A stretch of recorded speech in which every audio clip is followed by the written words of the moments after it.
राजा दशरथ जी के चार्यू रे लालनवा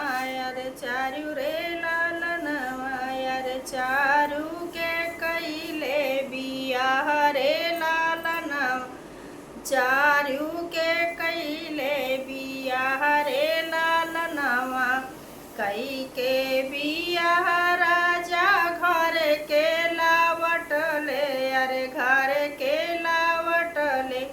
अरे भैले ढेवरिया के ठाड़ी रे लालनवा अरे भैले ढेवरिया के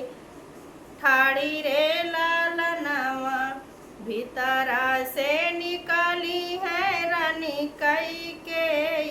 अरे रानी कई के अरे सुना राजा राज हमार रे लालनवा अरे सुना राजा राज हमार रे लालनवा राम के तिलक भारत के लगावा अरे भारत के लगावा अरे राम के भेजा बन बास रे लालनवा अरे राम के भेजा बन बास रे लालनवा ऐसा एतनी वचन राजा सुने दशरथ हो एतनी वचन जब सुने राजा दशरथ हो अरे भैले ढेवरिया के ठाड़ी रे लालनवा अरे भैले ढेवरिया के ठाड़ी रे लालनवा ऐसन मगन काहे मांग्यू मोरी रानी हो ऐसन मगन काहे मांग्यू मोरी रानी हो अरे मांग्यू कर जावा के प्राण रे लालनवा अरे मांग्यू कर जावा के प्राण रे लालनवा अरे नैनन के निर्वाह अरे भीतरा से निकाले है माता कौशल्या हो भीतरा से निकाली है माता कौशल्या हो अरे नैना नीर बाह मेरे लालनवा अरे नैना नीर बाह मेरे लालनवा जवन ही रामो हमरे आखी के पुतरिया अरे जवन ही रामो हमरे आखी के पुतरिया अरे उन्हें रामो बन कैसे भेजी रे लालनवा अरे उहे रामो बन कैसे भेजी रे लालनवा इतनी बचन सुन राम हो भैया अरे माई और बाप के लगे समझावे अरे माई और बाप के लगे समझावे अरे हमारो तिलक बाबा भरत के लगावा हो अरे हमारो तिलक बाबा भरत के लगावा हो अरे हम तो जब बन बसरे लालनवा अरे हम तो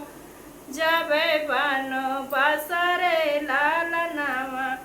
अरे इतनी वचन सुने सीता हो मैया अरे इतनी वचन सुने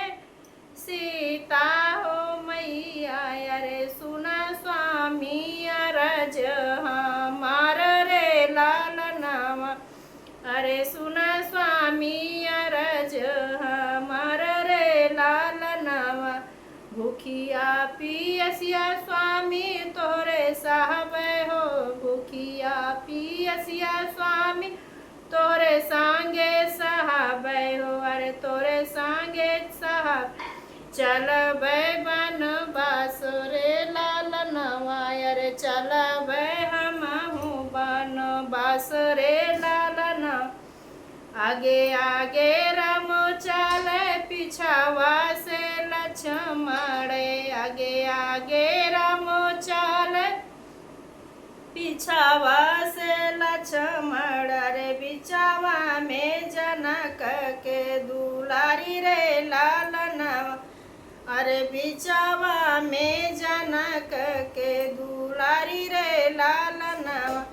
माई बाप रोवे घर के भीतरवा माई बाप रोवे घर के भीतरवा अरे रोवे अयोध्या के लोग रे लालनवा अरे रोवे अयोध्या के लोग रे लालनवा आंगने में रोवे तुलसी के पेड़वा आंगने में रोवे तुलसी के पेड़वा अरे तीनों जाने गए बन बसरे लालनवा अरे तीनों जाने गए बन बसरे लालनवा। हर हर महादेव। फ्रेंड्स, आप लोग को बेटा विवाह गीत कैसा लगा? आप लोग को अच्छा लगा तो लाइक कमेंट सब्सक्राइब कीजिए। कमेंट बॉक्स में आप सबकी जा पाएगा। फ्रेंड्स, हमारे यहाँ बहुत गर्मी पड़ रही देखिए।